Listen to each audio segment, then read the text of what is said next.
Hello everyone, good morning. आज है 28 अगस्त और आज के करंट अफेयर्स के महत्वपूर्ण क्वेश्चन देखेंगे।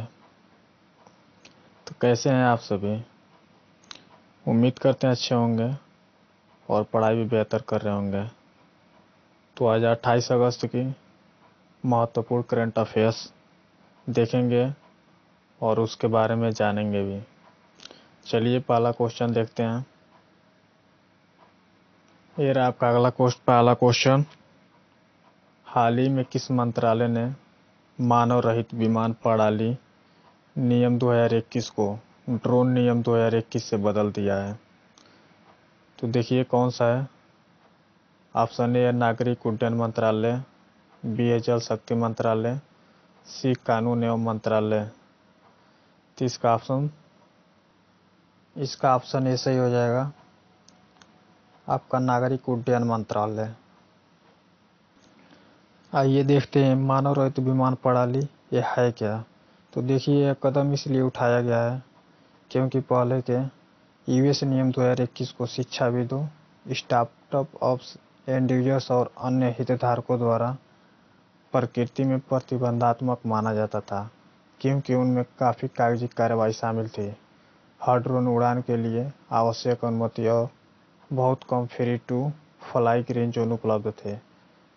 विकासों नमुखी नियामक व्यवस्था को सुगम बनाने के लिए शिक्षा जगत, स्टार्टअप और अन्य हितधारकों की भागीदारी के साथ सरकार द्वारा ड्रोन प्रोत्साहन परिषद की स्थापना की जाएगी।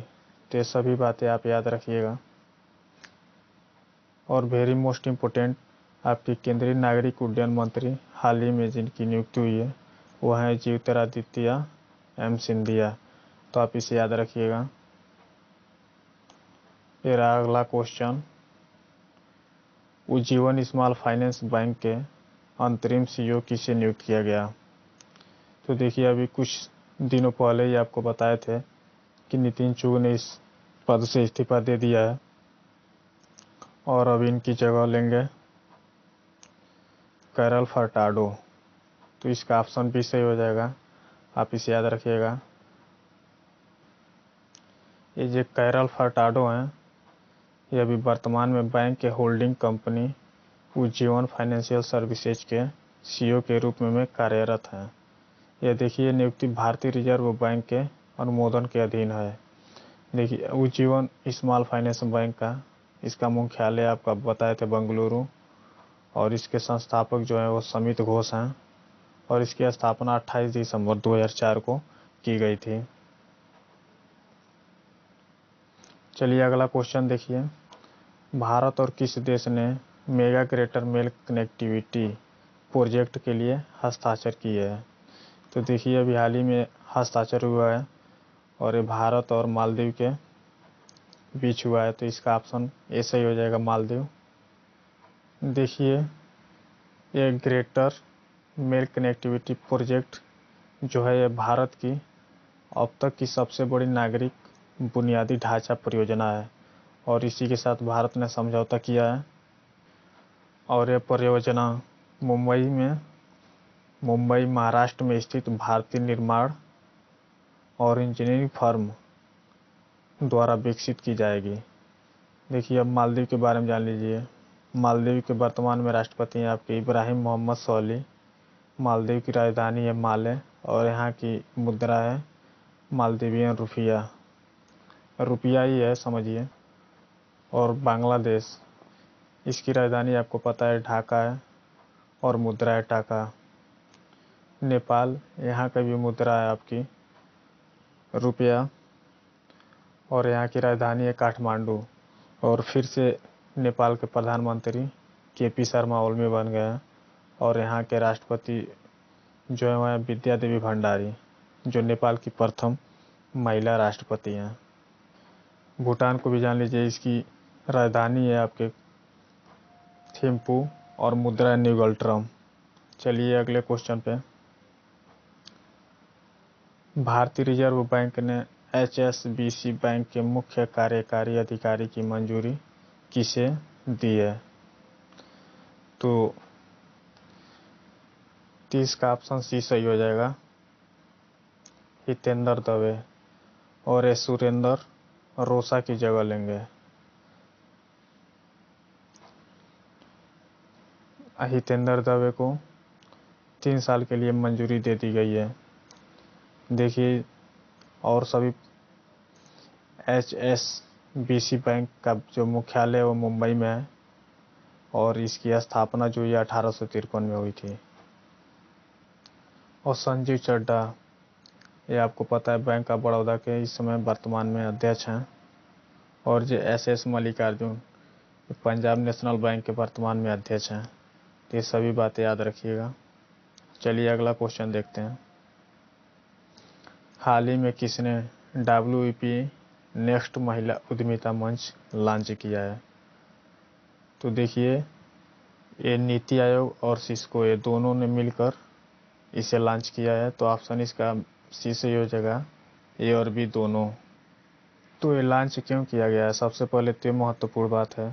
तो देखिए, भारत में महिला उद्यमिता को बढ़ावा देने के लिए W नेक्स्ट का उद्घाटन किया गया है। देखिए, इसका उद्देश्य आप जान लिए। और इम्पोर्टेंट है इसमें नीति आयोग की, इसकी स्थापना आपको पता है 1 जनवरी 2015 को हुआ था। इसका फुल फॉर्म बहुत ही इम्पोर्टेंट है, बच्चों पूछता है, तो आप इसका फुल फॉर्म याद रखेंगे। National institution for transforming India. Hindi में कहें तो राष्ट्रीय भारत परिवर्तन संस्थान। आप इसे याद रखिएगा। और ये आपको पता ही है, योजना आयोग के आधार मतलब वो योजना आयोग के स्थान पर लाया गया था। मॉडल इसका पूछता है कभी कभी, तो याद रखिएगा सहकारी संघवाद पर आधारित है। ये एक गैर संवैधानिक मंत्रिमंडल प्रस्ताव से निर्मित संस्था है। ये भी आप याद रखिएगा। ये अगला क्वेश्चन, हाल ही में किसने लैपटॉप वेयरेबल डिवाइस के लिए कार्ड पेमेंट टोकनाइजेशन सुविधा का विस्तार किया है? तो इसका आंसर आपका ऑप्शन ए सही हो जाएगा, RBI। ताइए RBI के बारे में जानते हैं। RBI ये आपको पता है हिल्टन यंग आयोग कमीशन की सिफारिश पर इसकी स्थापना हुई थी। RBI आपको पता है 1 अप्रैल 1935 की इसकी स्थापना की गई। RBI पता है आपका, जब इसका स्थापना हुआ था तो इसका मुख्यालय कोलकाता था। वर्तमान में इसका मुख्यालय आपके मुंबई में है। और सबसे महत्वपूर्ण है इसका राष्ट्रीयकरण पूछता है बच्चों, तो इसका राष्ट्रीयकरण आपको याद रखेगा 2 जून 1949 को इसका राष्ट्रीयकरण हुआ था। चलिए अगले क्वेश्चन पे। ये रहा आपका नेक्स्ट क्वेश्चन, केंद्र सरकार ने भारतीय बैंक संघ परिवार पेंशन को बढ़ाकर कितने प्रतिशत की मंजूरी दे दी है? देखिए, जो भारतीय बैंक संघ में जो काम करते हैं उनके परिवार को जब रिटायर होंगे तो ये पेंशन बढ़ाकर कितना कर दिया है? 30 का ऑप्शन आपका सी सही हो जाएगा, 30%। 30 का आंसर तो आपका 30% हो गया।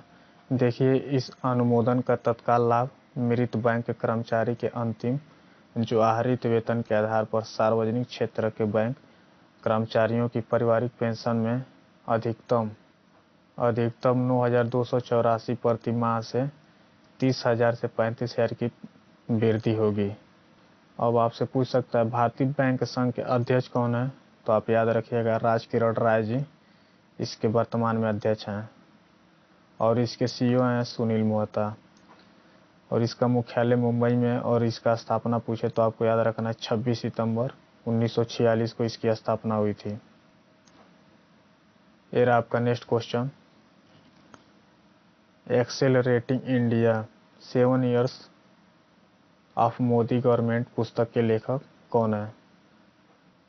तो देखिए, इस पुस्तक को KJ अल्फोंस ने लिखा है जो मोदी जी पे आधारित है। और इस पुस्तक में भारत की सुधार यात्रा के सभी क्षेत्रों के बारे में लिखा गया है। और ये आपको पता है KJ अल्फोंस ये पूर्व संस्कृति और पर्यटन राज्य मंत्री प्रभार संभाल चुके हैं। चलिए अगले क्वेश्चन। किस देश के पूर्व कप्तान टेड डेक्सटर का निधन हो गया? तो ये आपको याद रखना है, इंग्लैंड और ससेक्स। ए और बी इसका सही आंसर होगा। ये इंग्लैंड के और ससेक्स के, ये दोनों के पूर्व कप्तान रह चुके हैं जिनका हाल ही में निधन हो गया है। इनका उपनाम लॉर्ड टेड है।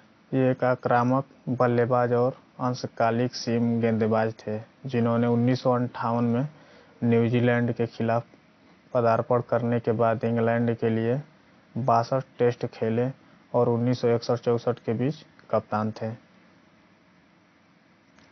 ये रहा अगला क्वेश्चन। निर्मला सीतारमण द्वारा इज 3.0 रिफॉर्म्स इंडेक्स अवार्ड 2021 की घोषणा में प्रथम स्थान किस बैंक का है? देखिए, इज 3.0 रिफॉर्म्स इंडेक्स अवार्ड की अभी हाल ही में निर्मला सीतारमण जी ने घोषणा किया है, जिसमें समग्र विजेता एसबीआई है। तो आपका ऑप्शन सी सही हो जाएगा, एसबीआई। आइए, अगर आपका सेकेंड पूछे तो ये बैंक ऑफ बड़ौदा है, और तीसरे पे यूनियन बैंक ऑफ इंडिया है। एसबीआई आपको पता है, इसका पुराना नाम इंपीरियल बैंक ऑफ इंडिया के नाम पे रखा गया, जिसमें वर्तमान में इसका नाम 1955 से एसबीआई के नाम से जाना जाता है। इसके आपको अध्यक्ष पता है, दिनेश कुमार खारा हैं। तो बच्चों, ये रहा आज का सभी महत्वपूर्ण करंट अफेयर्स जो आपको बताया गया, और ये रहा आपका आज का प्रश्न। और कल का प्रश्न था कि भारत का पहला वाटर पार्क कहाँ स्थापित किया गया है? तो उसका आंसर सही होगा आपका गुरुग्राम, हरियाणा। और ये देखिए, आज का प्रश्न है, खेलों को उद्योग का दर्जा देने वाला भारत का पहला राज्य कौन है? तो इसका आंसर कमेंट बॉक्स में बताइएगा, और सेशन अच्छा लगे तो एक लाइक और एक सब्सक्राइब जरूर करिएगा। चलिए फिर मिलते हैं अगले दिन, तब तक के लिए जय हिंद बच्चों।